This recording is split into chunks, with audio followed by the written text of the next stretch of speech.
What's going on, everybody? This is the War Chariot, and we are back with the next episode, Episode 9 of our Dark Souls 2 No Bonfire run. It's rotten time. Time to smash some fucking rotten face in. And, let's get right into it. Let's try not to get poisoned here. I don't think we should be invaded by any more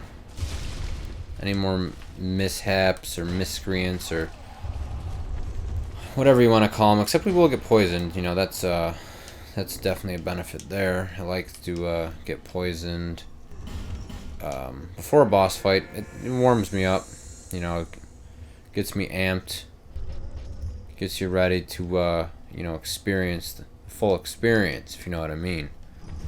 Definitely gonna heal up before we go in. Break these though. These are fucking annoying, these poison statues. Except they always made this statue not shoot poison at you. There's always a little bit of a troll statue there. Alright, ready to crush this rotten. Do we have any resins we can throw on? Possibly. Not seeing any. Because I really don't have much in here. But we'll be alright. We'll be alright. Is there any other rings that I don't have on that I know of? I have this thing. What is this? 100 across the board.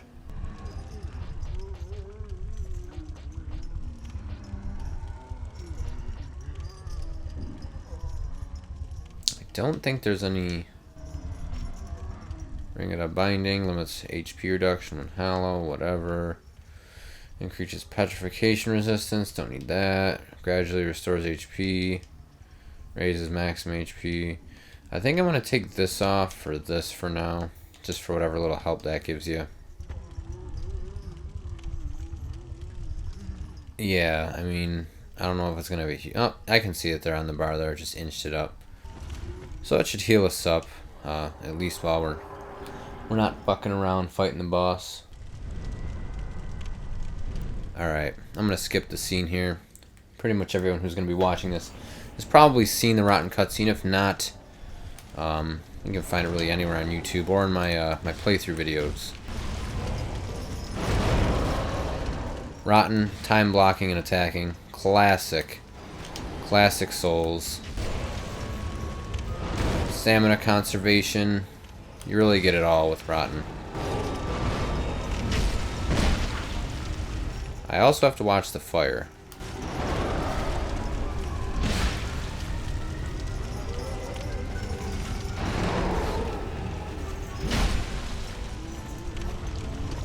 This is basically the downfall of all, well, not all, but most Souls bosses is right here. The good old circle strafe. Oh, shit. Alright, now we gotta be careful.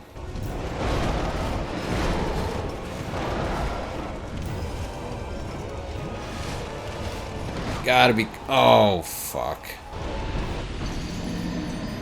It was the combination of the fire and the hit at the same time. That's what made that so lethal.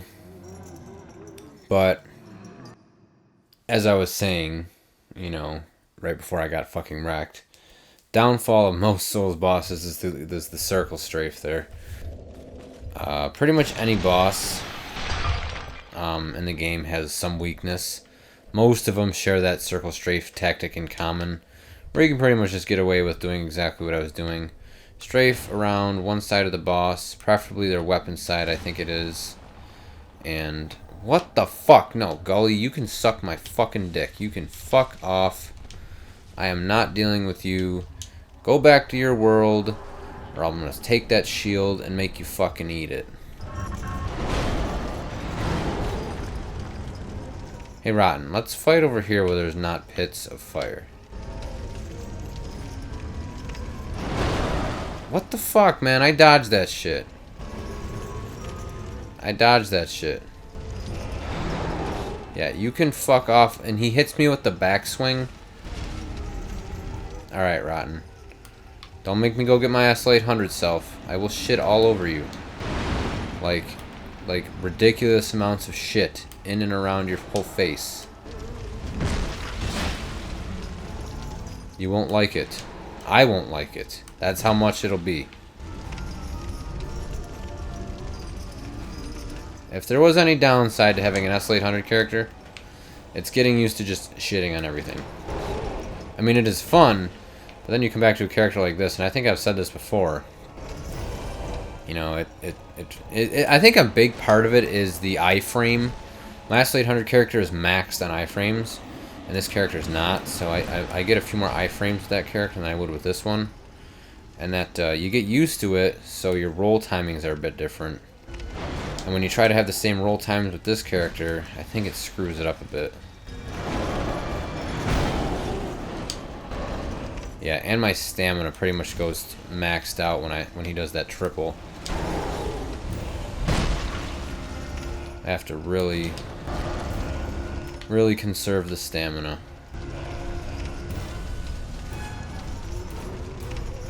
Come on. You can do it, buddy. Fuck off.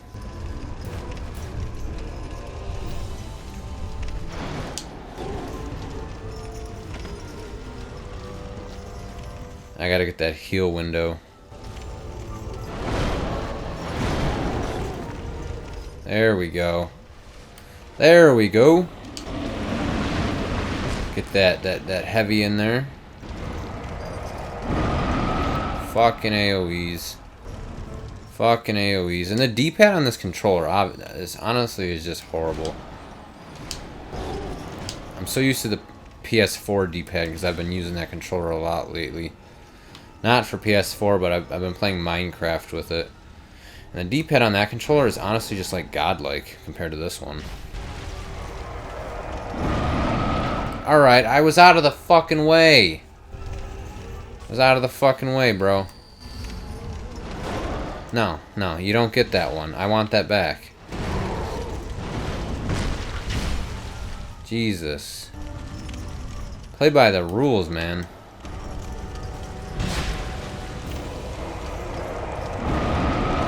Oh my god, this AoE. This AoE is gonna be the death of me. Literally.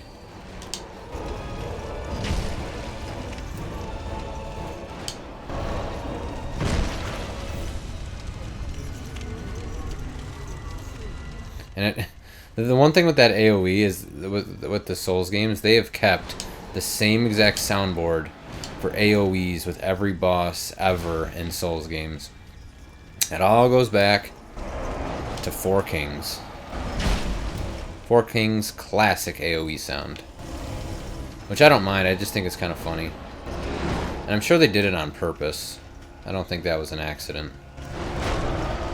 Alright, let's see if we can finish him here. One more hit. I'm just gonna tank this. And fuck you. Yeah, I don't really have enough stamina to get away from that AoE effectively like I would want to. Alright, where's this gate? Right here.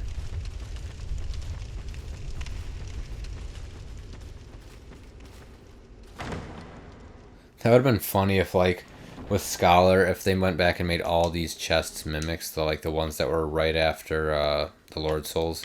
So used to just not them being mimics, and then you just get fucked. I'm used to Aldia popping up here for some reason. I think it's because the first time I ever encountered Aldia was here, because Aldia encounters you wherever your last Lord Soul defeat is. So, like, if I beat Iron King last, he's gonna show up there. Alright, back to Madge. Back to Majula. That wasn't too bad. 2 tries. Kind of just got dicked on the first try by rolling into the fire and taking the damage. They kind of stacked on me there. Really just fucked me over. Alright, since we're only at about 10 minutes here, I think we should try and make our way to Freya. Now, I did miss the Estus Flask shard in the Gulch, but that's okay.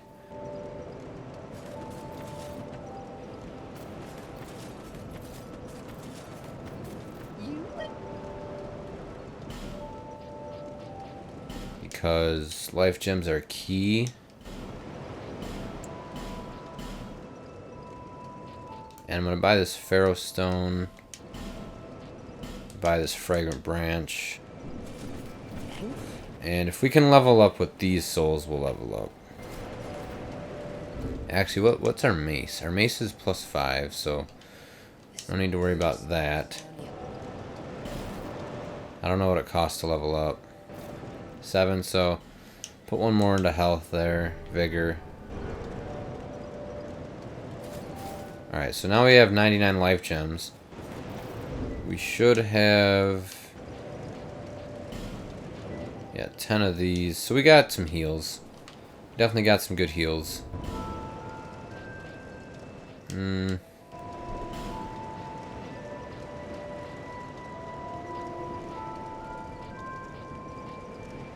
we'll keep those on. So yeah, now we can go to Freya, the route to Freya, which is right up here.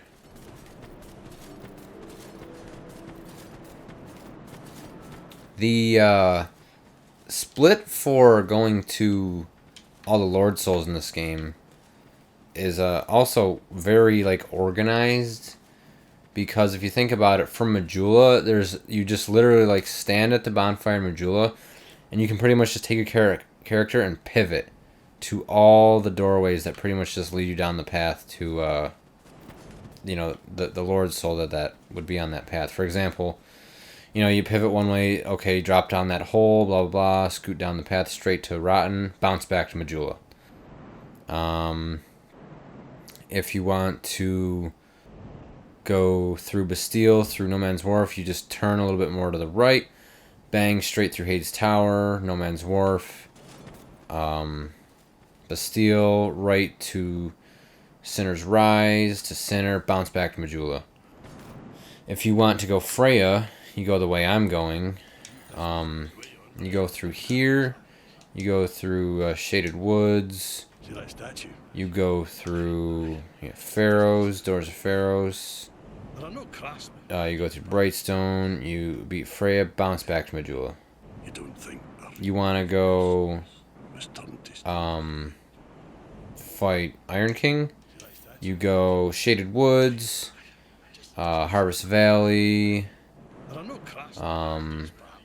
Earthen Peak. After that, Iron Keep, beat Iron King, bounce back to Majula. Like, there's straight paths out, even though they might hit 2 or 3 areas, and you know the path might bend left and right. You know, they're pretty much just straight shots out and back to Majula, which is fine. Every time I come to this soul packet, I can never pick it up for some reason. And the only reason is because I just bought 99 life gems. I'll also be able to grab that. I just think it's funny. But yeah, straight paths out and back. That's pretty much... What? That's gay. But yeah, that's pretty much the path. You guys gonna try and come out prematurely? Alright. I mean, even with Drangleic, it's pretty much a straight path. I mean, once you can go to Drangleic, you know, you go through Shrine of Winter, you go up through Drangleic, you go through Drangleic, down into the Shrine. Through Shrine, you go to Crypt. Crypt, you know, go to Vendrick, and that's pretty much the goal, is to find Vendrick. You beat Velstadt. Once you beat Vendrick, it's pretty much, you know, done with that chain. You know, you warp back to Majula. There's no primal fire at that point, but you'd warp back to Majula, you know, and that's that line. So that's the 5th straight line. You run way out to Crypt and back. Then you got Aldea, and Aldea go through the, you know, Dragon Area, Dragon Shrine, bang, back to Majula. And then you got to do a little tail section, a little small section where you just do Giant Lord, and then you're ready to just go back to Drangleic and beat beat the final boss. And that's obviously not including DLCs. So there's only like 5 or 6 straight lines out where you're just going out, back, out, back, out, back, and then you're done. Where Dark Souls 1, it was more intermingling. There was a lot more tie-in where, like, whereas if you go on a route to one of the Lord Souls in Dark Souls 2, you don't, like, you go out, but you can't get from one line to another, really. It's hard. I don't even know if there's a spot where you can. Dark Souls 1, you could, like, be on one line and kind of shift over onto another, even, you know, being out further from where you started in Firelink. So that's that linearity that Dark Souls 2 really has come to known to have.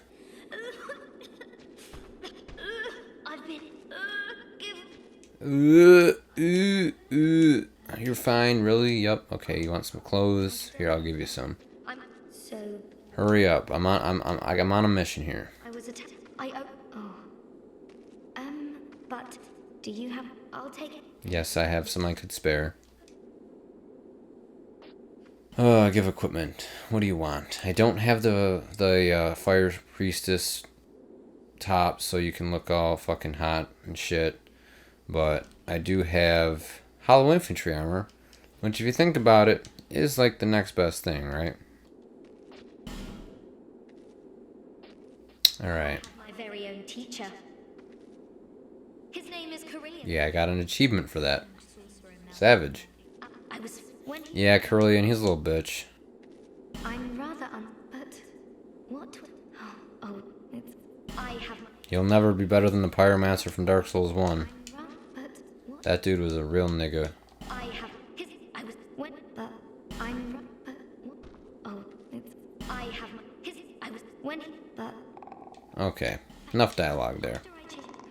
I'll be sure to see you back in Majula so you can upgrade my pyromancy. Oh wait, no bonfire run, no pyromancies, no spells, none of it.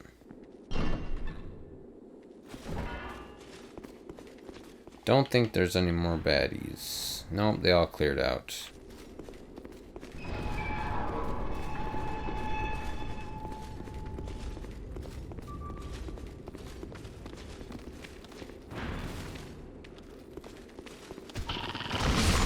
When Dark Souls 3 comes out, man, it is going to be so fun. I just keep thinking about it. It's just stuck in my head. It's going to be so fun. Wait, is this a flask shard in here? I can't remember. It's going to be so awesome, man. It's just going to be amazing, cuz I'm going to play it blind. You know, beat the whole thing to the best of my extent blind. Obviously there's probably going to be tons of stuff I missed. Cuz I remember I would watch someone do the game and play it, and then, you know, a week or two would pass, and then I'd see someone come out with a walkthrough, and I'd watch it, and I'd be like, yo, in my head, I'd be like, oh, dude, you're missing all this, and, like, they don't know, because it's a blind playthrough. So I'm going to play it to the best of my ability, and then I'm going to watch, like, 3 or 4 different YouTubers play it that I like to watch, and it's just going to be such a renewal to the Souls series. You know, it seems like we got Dark Souls 1 ages ago, or not Dark Souls 1, Dark Souls 2. I mean, we did have Bloodborne in between, but, like, it didn't carry the same exact feeling as a Dark Souls game. Even though, you know, same creator, same basic format, mechanics are nearly identical, like, it's just, it's the time period, really. Bloodborne's more of, like, a Victorian era, whereas this is, you know, straight up medieval. Rapier, life gem, of course. Bro, stop. You're throwing fucking stones at me, man. Come on. You can do better than that as enemies.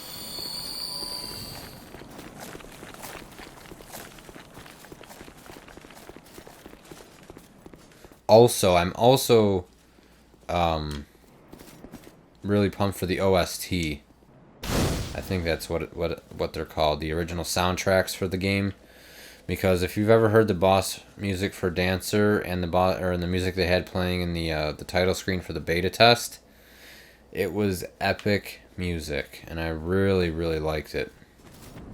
And I can't wait until we get an OST, and I can put that stuff on my iPhone and just listen to that stuff wherever I am.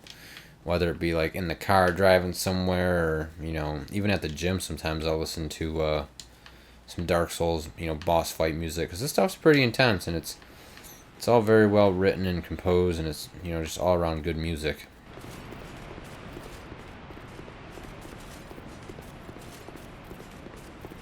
Alright, light this bonfire. And yeah. Kill this fucker. Nope. Fuck you. Alright, so now we're set up to clear this area. Go beat Scorpionus. Doors of Pharos is, like, that's an area you just never do. I mean, and honestly, unless I'm doing a walkthrough or I'm doing a playthrough where I'm trying to do every area, like, I never do Doors of Pharos. Same with Grave of Saints. I just never do them because, like, the areas have nothing to offer and the bosses are mediocre. You get no souls. I mean, the only time I ever go to Doors of Pharos is really to get the Santier Spear, and, you know, I'm in, grab the spear, and I'm out. I really don't care. So that's my my reasoning behind skipping some of these areas. They're lackluster. I mean, and that's the one thing with this game that, you know, they kind of screwed up. Like a Souls game, I mean, every once in a while there's going to be an area like that, and that's, you know, it's opinionized too. But like a lot of people that play these games, I'm sure the area is not appealing. Like if there was a really cool boss in Doors of Pharos or Grave of Saints, I would go and do it just, you know, just for the boss experience. Like Smelter Demon, hard boss, but is a really cool boss, and, you know, Souls veterans really enjoy fighting him because it's challenging. You know, he looks cool, he's got cool attacks, he's a giant heaping, living, flaming hunk of metal, and you know, it's just a fun fight. Whereas like you go to freaking Grave of Saints and it's like a bunch of little rats. It's like, what am I fighting, a boss, or, you know, a bunch of rats that they threw together to try and mimic a boss? There's no really creativity or design, and the area is super short. Same with Doors of Pharos. In Doors of Pharos, you fight a larger rat, and it's basically like, you know, an attempt at recreating Sif from Dark Souls 1, except not even close. Because Sif is OG, and everybody knows Sif, man. He's one of the most memorable bosses in Dark Souls. But, yeah. So, I think we'll just end it here because we're coming up on 20 minutes or so. 21, 22 minutes.